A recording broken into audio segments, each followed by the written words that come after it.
My name is Cassie. I am 23 years old. I graduated as a qualified nurse this year and was given my first position as a home nurse. My patient was an English gentleman in his early 80s who suffered from Alzheimer's. In the first meeting, the patient was given his record, and from it I could see that he was a convert to the religion of Islam, therefore he was a Muslim. I knew from this that I would need to take into account some modes of treatment that may go against his faith, and therefore try to adapt my care to meet his needs. I bought in some halal meat to cook for him and ensured that there was no pork or alcohol in the premises, as I did some research which showed me that these were forbidden in Islam. My patient was in a very advanced stage of his condition, so many of my colleagues could not understand why I was going through so much effort for him.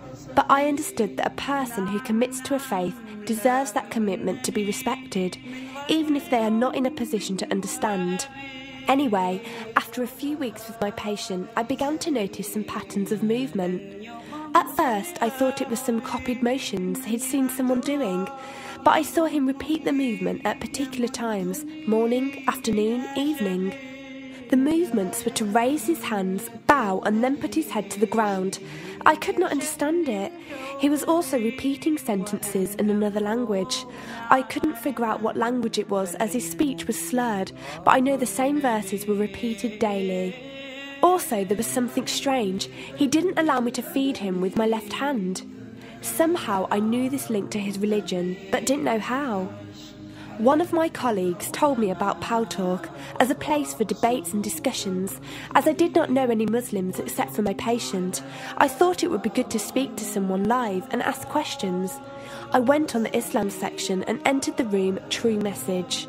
Here I asked questions regarding the repeated movements and was told that these were the actions of prayer. I did not really believe it until someone posted a link on the Islamic prayer on YouTube. I was shocked. A man who has lost all memory of his children, of his occupation, and could barely eat and drink, was able to remember not only actions of prayer, but verses that were in another language. This was nothing short of incredible, and I knew that this man was devout in his faith, which made me want to learn more in order to care for him the best I could. I came into the Pow Talk room as often as I could, and was given a link to read the translation of the Quran and listen to it. The chapter of the bee gave me chills, and I repeated it several times a day. I saved a recording of the Quran on my iPod and gave it to my patient to listen to. He was smiling and crying, and in reading the translation I could see why. I applied what I gained from Pow Talk to care for my patient, but gradually found myself coming to the room to find answers for myself. I never really took the time to look at my life. I never knew my father. My mother died when I was 3. Me and my brother were raised by our grandparents who died 4 years ago, so now it's just the two of us. But despite all this loss, I always thought I was happy, content. It was only after spending time with my patient that I felt like I was missing something. I was missing that sense of peace and tranquility my patient, even through suffering, felt. I wanted that sense of belonging and a part of something that he felt, even with no one around him.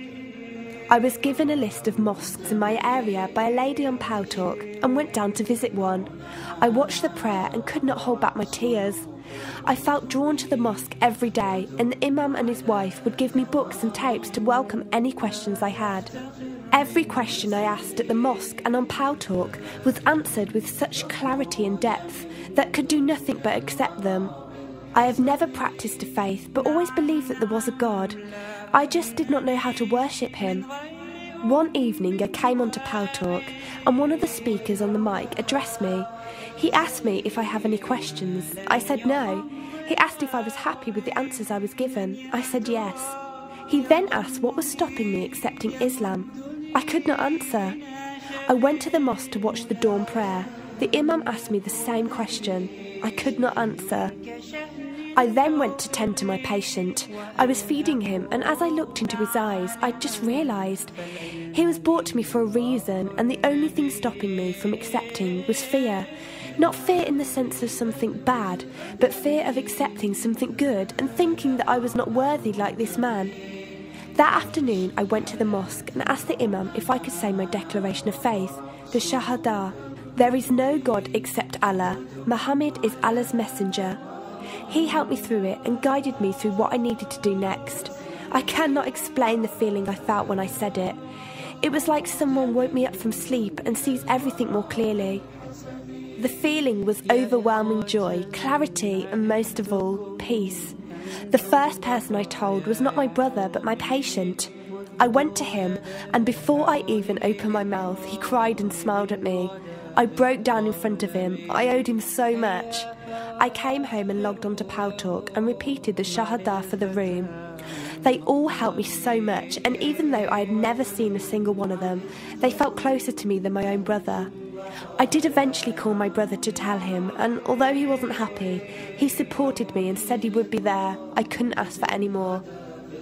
After my first week as a Muslim, my patient passed away in his sleep while I was caring for him. Inna lillahi wa inna ilayhi raji'un. He died a peaceful death, and I was the only person with him. He was like the father I never had, and he was my doorway to Islam. From the day of my Shahada to this very day, and for every day for as long as I live, I will pray that Allah shows mercy on him and grant him every good deed I perform in the tenfold. I loved him for the sake of Allah, and I pray each night to become an atom's weight of the Muslim he was. Islam is a religion with an open door. It is there for those who want to enter it. Verily, Allah is the most merciful, most kind.